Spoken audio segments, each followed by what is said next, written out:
ஈசாய நமக. ஓம் சிவமகா வாழைச்சித்த திருவடிகள் போற்றி. விஸ்வ சிவசபையாய் இன்று நாராயணனின் பெருநாள் தனிலே சிவசபை விஸ்வ சிவசபையாய் மாறி நிற்கின்ற அருள் திருக்கோலம் அது நிகழ்ந்து கொண்டிருக்கின்ற நிலைதனில் யாம் விஸ்வமித்திரன் நல்வாழ்த்துக்களை விஸ்வ சிவசபையையும் ஒட்டுமொத்த பிரபஞ்சத்தையும் சபையாக கொண்ட சித்தனை வாழ்த்த அகமகிழ்வோடு வந்தமர்ந்தோம். ஆதி இறை இணை பெருமகா இறை நூல்தனிலே வந்தமர்ந்தோம் சித்தனே. இணை பெருநூலது போல் ஆங்காங்கு இறை நூல்கள் சூட்சமமாய் வளர்ந்து கொண்டிருக்கின்றன. அவையெல்லாம் மிக விரைவாக பெருமகா இறை நூல்களாக வந்து மாறி நின்று சிவசபையை அலங்கரிப்பதை யாம் அகத்திய பெருமானின் அருள் ஆசியோடு இன்று உணர்த்த வைத்த சித்தனே வாழ்த்துகின்றோம்.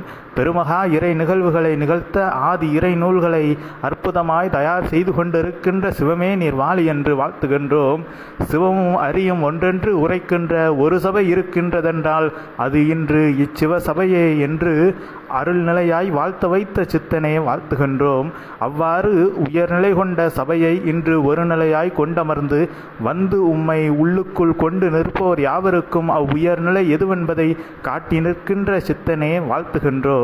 அவ்வாறு நீர் காட்டுகின்ற உயர்நிலை எதுவென்பது எவரும் மிக எளிதில் அறிய இயலாது. ஆனால் தன்னை தாழ்த்துகின்ற ஒரு நிலையில் அவர்கள் எளிய நிலைதனில் ஏற்ற நிலைதனை உள்ளுக்குள் ஏற்றி விடலாம். அந்நிலைக்கு அவர்கள் தங்களை தயார் செய்வதுதான் மிக அரிய நிலை. அரிய நிலைதனை அறிந்து அவர்கள் தங்களை அறிந்துவிட்டால் அந்நிலைதனை மிக எளிதாக அடைந்து விடலாம் என்ற நிலைதனை இன்று உணர்த்த வைத்த சித்தனை வாழ்த்துகின்றோம். இக்கலியுகமதில் களி எங்கு இருக்கின்றது? இக்கலியுகத்தில் இருக்கின்ற அனைத்து ஜீவராசிகளுக்குள்ளும் களி இருக்கின்றது. அப்படி என்றால் அனைத்து ஜீவராசிகளும் களியன்தானே என்றால் நிச்சயமாக அனைத்து ஜீவராசிகளும் களியனே. அவ்வாறு அனைத்தும் களியனாக இருக்கின்ற பொழுது அனைத்தும் கல்கியாக மாறினால்தான் அவை அழியப்படும். ஒவ்வொருவனுக்குள்ளும் ஒவ்வொரு ஜீவராசிகளுக்குள்ளும் இருக்கின்ற கலியது அகல வேண்டுமென்றால் ஒவ்வொரு ஜீவராசியும் கல்கி அவதாரம் அது பூண வேண்டும். அது பூண வேண்டும் என்றால் அவை யாவும் சிவமகா வாழை சித்தனை புரிந்து கொள்ள வேண்டும். அவனை எப்பொழுது புரிந்து கொள்வது என்பது அவனை பூரணமாக ஏற்றுக்கொள்வது என்று அறிவிக்கின்றோம்.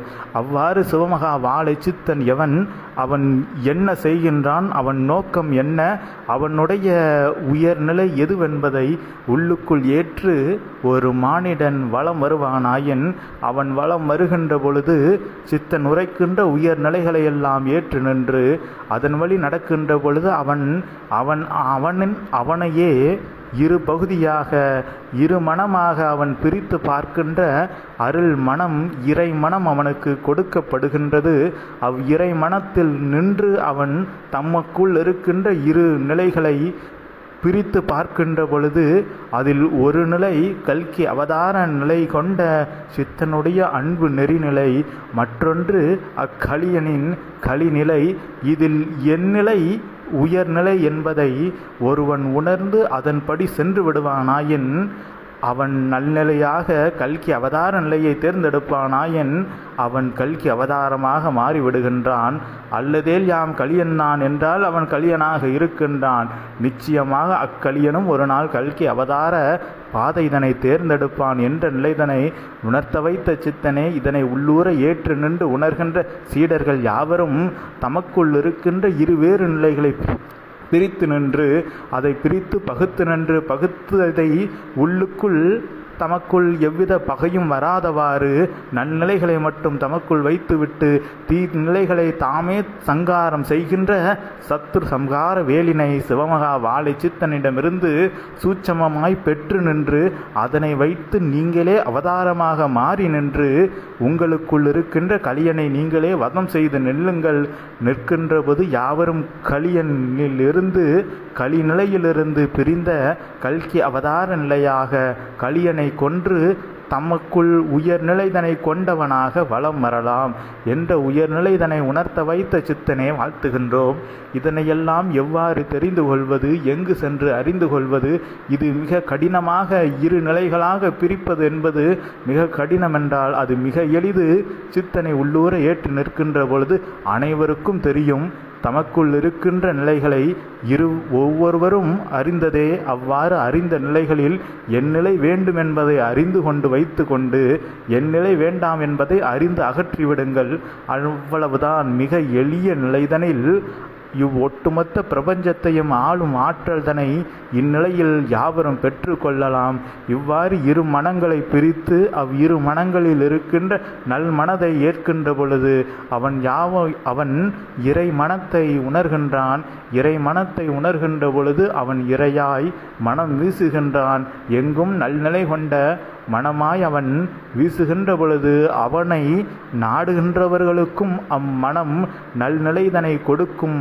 ஒரு நறுமண நல்நிலை எவ்வாறு ஒருவருக்கு புத்துணர்ச்சி கொடுக்கின்றதோ, ஒருவன் தமக்குள் இருக்கின்ற புற்று நிலையாக வந்த களிநிலைதனை அகற்றுகின்ற பொழுது அவன் பல்வேறு மாந்தர்களுக்கு நல் உதாரண மாந்தனாக நின்று அவர்களும் இவன் போல் மாற வேண்டும் என்று கற்றுக்கொள்கின்றார்கள். இவ்வாறு சிவமகா வாழை சித்தனை நாடிய இன்று நாடி நிற்கின்ற சீடர்கள் மிக எளிதாக இன்று இவனோடு உரையாடி கொண்டிருக்கின்றீர்கள். இவன் உரையை கேட்டு கொண்டிருக்கின்றீர்கள். இவன் ஆற்றலை மிக நேரடியாக அருகிலிருந்து பெற்று கொண்டிருக்கின்றீர்கள். அவ்வாறு பெற்று கொண்டிருக்கின்ற இவ்வாகிய நிலைதனை உள்ளுக்குள் பெற்ற பெரும் புண்ணிய நிலையினால் கிடைக்கின்றது என்ற நிலைதனை உள்ளூர ஏற்று நின்று அப்புண்ணிய நிலை உங்களை விட்டு அகல்வதற்கு, அப்புண்ணிய நிலை கரைவதற்கு முன்பாக சித்தனை உணர்ந்து கொண்டு மீண்டும் அதிக புண்ணியத்தை பெற்று கொள்ளுங்கள். பெற்றுக்கொண்டு உள்ளுக்குள் இருக்கின்ற அகங்கார நிலைதனை சங்காரம் செய்து கல்கி அவதாரமாக மாறி நின்னுங்கள். சித்தனை ஏற்கின்ற பொழுது அது மிக எளிதாக யாம் உரைத்தது போல் நடந்தேறிவிடும். அந்நிலைதனை உணர்ந்து விட்டால், உயர்ந்து விட்டால் அதிலிருந்து யாவரும் உயர்நிலைகளில் என்றும் நிலைத்து நின்று விடலாம். அமரர் சபைதனில் அமர்ந்து விடலாம். அதற்கு வாழும் குருவதனை ஏற்று நிற்கின்ற ஒரு நிலைதான் முக்கியம். அந்நிலைதனை மிக விரைவாக உணர்ந்து கொள்ளுங்கள்.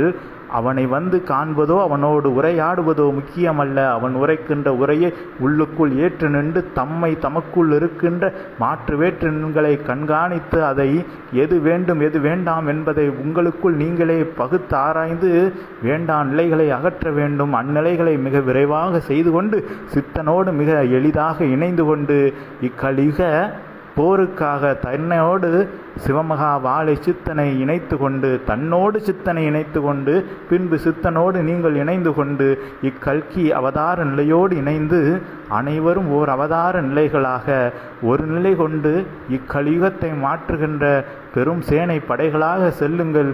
செல்கின்ற இடமெல்லாம் சிவமகா வாழை சித்தனுடைய நாமத்தையும் அகத்திய நாமத்தையும் இணைந்தார்போல் உரைக்கின்ற பொழுதெல்லாம் திருநாவிலிருந்து ஆதி இறைநூலே எடுத்து வார்த்தைகளை தொடுத்து கொடுக்கின்ற வார்த்தைகளை ஒருவன் செவிகூற கேட்பானாயேன், ஏன் செவிகொடுத்து கூட கேட்காத அதன் வார்த்தைகளை மட்டும் செல்கின்ற நிலைதனில் கேட்டு செல்வானாயன் அவன் கூட ஒரு நாள் சிவசபைக்கு அவ்வாறு செல்கின்ற பொழுது கேட்ட வார்த்தைக்கு ஒரு புண்ணியம் உண்டல்லவா, அப்புண்ணியம் அவனை ஒரு நாள் சபை நாடி இழுத்து வரும். அவ்வாறு இருக்கின்ற புண்ணிய நிலைகளை பரப்புவதற்கு ஒவ்வொருவரும் தங்களை பக்குவப்படுத்தி கொள்ளுங்கள். அது மிக எளிது. சரணாகதி என்ற ஒற்றை நிலை, அந்நிலைதனை மிக எளிதாக அடைகின்ற பொழுது யாவரும் உயர்நிலையில் அவதார நிலையில் வலம் வரலாம். இதனை எங்கு சென்று கொடுப்பார்கள், எவர் கொடுக்க முடியும்? இன்று அவதார நிலைதனை தடுத்தாட்கொண்டு அவதாரமாக மாறியவன் தாம் மட்டும் வைத்து கொண்டு இதனை என்ன செய்வது? அனைவரும் கல்யன்தான், அனைவருக்கும் பிரித்து கொடுப்போம், அனைவரும் கல்கி அவதாரமாக மாறட்டும் என்று அவன் கொண்ட பேர் அவானால் அவன் கொடுக்கின்றான். அதனை யாவரும் பெற்று நின்று பெறுவதற்கு தங்களை ஒரு நிலையாக நல்நிலை எதுவென்பதை கற்று நின்று வலம் வருகின்ற பொழுது யாவரும் யாம் உரைத்தது போல் அவதார சூட்சமமாகவே வலம் வரலாம். சூட்சம நூல்தாங்கி என்ற நிலைதனை உணர்த்த வைத்த சித்தனே வாழை சித்தனே வாழ்த்துகின்றோம். இவ்வாறு மித்திரனை சீற்றம் கொண்டவனை இன்று சீர்படுத்துகின்றவாறு எடுத்துரைக்க ஏடு திறந்து என்னை அமர வைத்த சித்தனே அகமகிழ்வோடு உம்மை இவ்வதிகாலை வேலைதனில் பேரானந்தம் கொண்டு நீர் இன்று நடத்துகின்ற ஏகாதசி நல்நாள் திதி நாளின் அருள் சுவடுகளிலிருந்து உயர்நிலைகள் சிவசபையில் செல்வ நிலைகளோடு வளர்ந்து கொண்டிருப்பதையும் வளரப்போவதையும் யாம் கண்கூடாக கண்டோம் என்ற நிலைதனை உணர்த்த வைத்த உரைக்க வைத்த சித்தனை வாழ்த்துகின்றோம்.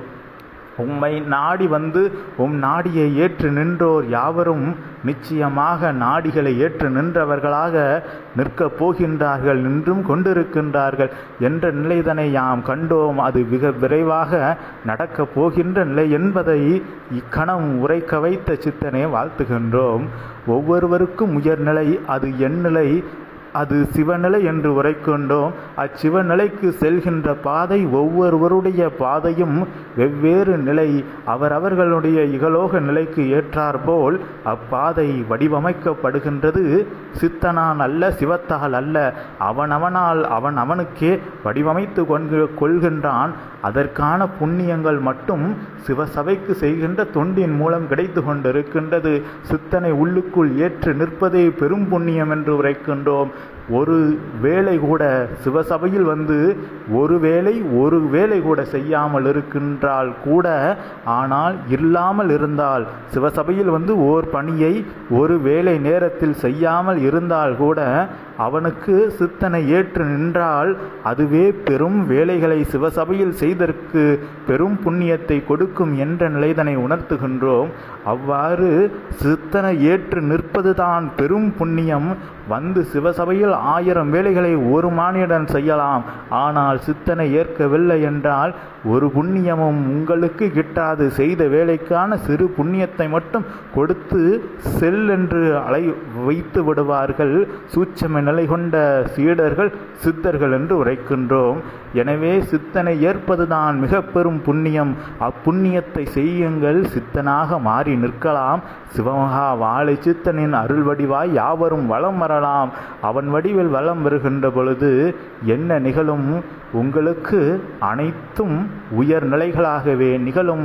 அவ்வுயர்நிலைகள் சிவன் நிலைக்கு நிகரான பெருநிலைகள் யாவரும் மிக எளிதாக சிவசபையிலிருந்து பெற்று கொள்ளலாம். சரணாகதி என்ற ஒரு தட்சணைதனை கொடுப்பதின் மூலமாக என்று உரைக்க வைத்த சித்தனை வாழ்த்துகின்றோம். இவ்வாறு அனைத்து மாந்தர்களும் உயர்நிலை கொண்டவர்களாக மாற வேண்டும் என்று தம் மனம் இறங்கி அனைவரையும் காத்து நிற்க அவதாரம் பூண்டவனே வாழ்த்துகின்றோம். கல்கி அவதாரத்தை தடுத்து நிறுத்தி கல்கி அவதாரமாக இன்று இங்கு வடிவெடுத்து நிற்கின்ற சித்தனே, சபையையே கல்கி அவதாரம் என்று வடிவமைத்து வைத்திருக்கின்றவனே வாழ்த்துகின்றோம். இவ்வாறு ஒட்டுமொத்த பிரபஞ்ச ஆற்றலையும் ஒரு நிலையாக உள்ளுக்குள் கொண்டு நின்று அவை யாவற்றையும் எமக்கென்று வேண்டாம் என்று கொள்கின்ற சித்தனே, அதை கொண்டு உம்மை நாடுகின்ற யாவருக்கும் அவர்களை கொண்டு நிற்கின்ற பொழுது அவ்வாற்றல்களை அவர்கள் கொண்டு செல்லட்டும் என்று மனமிறங்கி கொடுக்கின்ற மகேஸ்வர நிலை கொண்ட சித்தனே வாழ்த்துகின்றோம். இவ்மாலவனின் நல்நாள்தனிலே மாலவனின் திருநாளாய் விளங்குகின்ற இந்நாள் தொட்டு எந்நாளும் சிவசபையில் உயர்வு நிலைகள் படிப்படியாக உயர்வு நிலைகள் மட்டுமே இருப்பதை யாம் கண்டோம். வேல் பகிர்வுக்குள் அனைத்து நிலைகளும் பெருநிலைகளாக உயர்ந்து வளர்ந்து நிற்பதை யாம் கண்டோம். அந்நிலைகள் மிக விரைவாக சிவசபையில் இயல்பு நிலைதனில் சீடர்களும் சித்தனும் காண்கின்ற நிலைதனை யாம் கண்டோம் என்ற அருள் நிலைதனை உணர்த்த வைத்த சித்தனை வாழ்த்துகின்றோம். ஆதி இறை நூல்தனில் அற்புத இறை பெருமகா நூல்கள் யாவும் ஆங்காங்கு சூட்சமத்தில் வளர்ந்து கொண்டிருப்பதின் ஒவ்வொரு பரிமாணமும் சூட்சம நிலையில் வளர்ந்து கொண்டிருக்கின்ற சூட்சம நிலை பரிமாண நிலைகள், அந்நூல்களின் பரிமாண நிலைகள் அவரவர் சரணாகதியின் பால் வெளி தெரியாத உள்ளுக்குள் பெருவெளிகளை கண்ட நிலைவாறு அவை வளர்ந்திருக்கின்றன. அவையெல்லாம் வெளிப்படுகின்ற காலம் விரைந்து வருகின்றன. அவ்வாறு வருகின்ற பொழுது யாவரும் அதனை கண்டு ஏற்று நின்று உள்ளுக்குள் சரணாகதியோடு சித்தனோடு இணைந்து நின்று தம் இகலோகத்தோடும் இணைந்து நின்று இறைப்பணி சித்தப்பணி சிவப்பணிதனை செய்கின்ற பொழுது அனைத்து நிலைகளும் உயர் நிலைகளாகவே நிகழும் என்ற நிலைதனை உணர்த்த வைத்த சித்தனே வாழ்த்துகின்றோம். எங்கு சென்றால் என்ன நிகழும், எங்கு சென்றால் என்ன நிகழும் என்று எமக்கு தெரியவில்லை. அதனால் யாம் எங்கெங்கோ சென்று கொண்டிருக்கின்றோம் என்று ஒவ்வொரு களிமாந்தனும் உள்ளுக்குள் தேடிக்கொண்டிருக்கின்றான். எமக்கு உயர்நிலை வேண்டும், அதற்கு யாம் எங்கு வேண்டுமானாலும் செல்வோம் என்று சென்று கொண்டிருக்க அவ்வாறு ஆங்காங்கு சென்று மாற்று வேற்று நிலைகளில் மாட்டிக்கொண்டு தம் மனமது மீண்டும் வெளிவரா நிலைதனில் அனைத்து உயர்நிலை தெய்வங்களையும் பகைத்து நிற்கின்றவாறு களிமாந்தர்கள் இன்று இறையை விட்டு விலகி சென்று கொண்டிருக்கின்றார்கள். இறையை நாடி செல்வதாக நினைத்து இறையை விட்டு அகன்று சென்று கொண்டிருக்கின்றார்கள். ஆனால் அவ்வாறு செல்கின்ற மாந்தர்கள் கூட சிவமகா வாழை சித்தனின் திருவுரை கேட்டு, சித்தனுடைய சீடர்களின் பெருவுரை கேட்டு சிவசபையை பெருநிலையாக கொண்டு நாடி வருகின்ற பொழுது அவர்கள் செய்த சகல பாவ நிலைகளும், தெய்வங்களுக்கு இழைத்த பாவ நிலைகள் கூட இங்கிருக்கின்ற தெய்வ சித்தனால் அகற்றப்படுகின்ற உயர்நிலைதனை இன்று உணர்த்த வைத்த சித்தனை வாழ்த்துகின்றோம். இவ்வாறு ஒரு மானிடன் தெய்வத்திற்கு செய்கின்ற பாவ நிலைகளை கூட அகற்றுகின்ற பெரும் பணி சிவசபையிலிருந்து தான் செய்ய முடியும். இல்லையென்றால் அத்தெய்வம் அவனை அழித்துவிடும் என்ற உயர்நிலை அவனை மட்டுமல்ல, அவனுடைய சந்ததிகளுக்கும் அது பெரும் கர்ம வினைகளை கொடுக்கும் என்ற நிலை இருக்க, அப்பாவ நிலைகளை கூட சிவசபையிலிருந்து அகற்ற முடியும். சித்தனை உள்ளுக்குள் சிந்தையில் சிதறாது ஏற்று நிற்கின்ற பொழுது என்ற நிலைதனை உணர்த்த வைத்த சித்தனை வாழ்த்துகின்றோம். சிவசபையில் எவற்றிற்கெல்லாம் தீர்வு உண்டு, சிவசபையில் இங்கு எவற்றிற்கெல்லாம் தீர்வு வேண்டுமென்று வருகின்றீர்களோ அவை அனைத்திற்கும் தீர்வு உண்டென்று இருக்கின்றதென்றால் அது இச்சிவசபை மட்டுமே என்று உணர்த்த வைத்த சித்தனை வாழ்த்துகின்றோம். ஒரு பிடகனிடம் சென்றால் ஒரு பிடக சபை, ஓர் வைத்திய சபை, அங்கு ஓர் மருந்து செய்கின்ற சபைக்கு சென்றால் அங்கு ஒருவனுடைய உடல் நிலையில் இருக்கின்ற நோய்க்கான மருந்து நிலைகள், பிணி நிலைகளுக்கான மருந்து நிலைகளுக்கான தீர்வு மட்டும்தான் அங்கு கிடைக்கும். ஆனால் அப்பிடக நிலை கொண்ட சபைதனில் ஒருவனுடைய ஞான நிலை பயணத்திற்கான வழி கிடைக்குமா என்றால் இல்லை. ஆனால் ஒரு ஞான சபைகளில் சென்று அங்கு ஒரு அறிவார்ந்த அறிவு யாம் இந்நூல்களை எல்லாம் கற்றோம் என்று அமர்ந்திருக்கின்ற ஒரு நிலை மாந்தர்களுக்குள் சென்று அங்கிருக்கின்றவர்கள் சபை அமைத்திருந்தால் அங்கு சென்றால் அவர்கள் படித்த நூல்களில் இருக்கின்ற அறிவு மட்டும்தான் உங்களுக்கு அவர்கள் கொடுக்கின்ற தீர்வாக இருக்கும். ஆனால் சிவசபையில் எவரும் எதையும் கற்கவில்லை, சித்தனை மட்டும் உணர்ந்த நிலைக்கு நீங்கள் என் நிலைகளில் இருக்கின்ற தீர்வுகளை வேண்டினாலும் ஒருவனுடைய ஆன்மீக நிலைக்கான தீர்வோ, ஒருவனுடைய ஆன்மா தாங்கி இருக்கின்ற உடலுக்கான தீர்வோ, ஒவ்வொருவனும் ஆன்மாவும் உடலும் இணைந்து பல காலங்கள் நின்று இப்பூ உலகுதனில் பக்குவப்படுத்துகின்ற நிலைகள் இவ்வுயிரினங்களுக்கும் தம்மை சூழ்ந்திருப்பவர்களுக்கும் இறை கணங்களுக்கும் ஓர் உயர் நிலைதனை கொடுக்க வேண்டும். அதற்கு யாம் எதனையெல்லாம் செய்ய வேண்டும் என்று வினவினால் கூட அவற்றிற்கு தீர்வு சிவசபையிலிருந்து கொடுக்கப்படும் என்ற உயர்நிலைகளெல்லாம் எத்தீர்வு வேண்டுமென்று வந்தாலும் அனைத்திற்கும் தீர்வு கொடுக்கின்ற உயர் சபையை கொண்டமர்ந்த சித்தனே வாழ்த்துகின்றோம். அச்சபையாகவே நின்றவனே வாழ்த்துகின்றோம். இவ்வாறு உன்னிலையை உயர்நிலையாக கொண்டு நின்று உம்மை வருவோர் யாவருக்கும் உயர்நிலைதனை கொடுத்து நிற்கின்ற சித்தனே, அகமகிழ்வோடு இவ்வதிகாலை வேலைதனில் உம்மை வாழ்த்தியதில் பேரானந்தம் அடைந்து சிவசபையை இன்று சிவசபையாக மாற்றி நிற்கின்ற சித்தனே, அகமகிழ்வோடு விஸ்வமித்திரன் உண்மை வாழ்த்தியதில் பேரானந்தம் அடைந்து அமர்கின்றோம். திருப்பாதம் பணிந்தென்று உரைத்து அமர்கின்றோம் சித்தா. ஓம் அகதீஷாய நமக. ஓம் சிவமகா வாழை சித்த திருவடிகள் போற்றி. ஓம் பிரபஞ்ச மகா அகத்திய வாழ சித்த சபை திருவடிகள் போற்றி.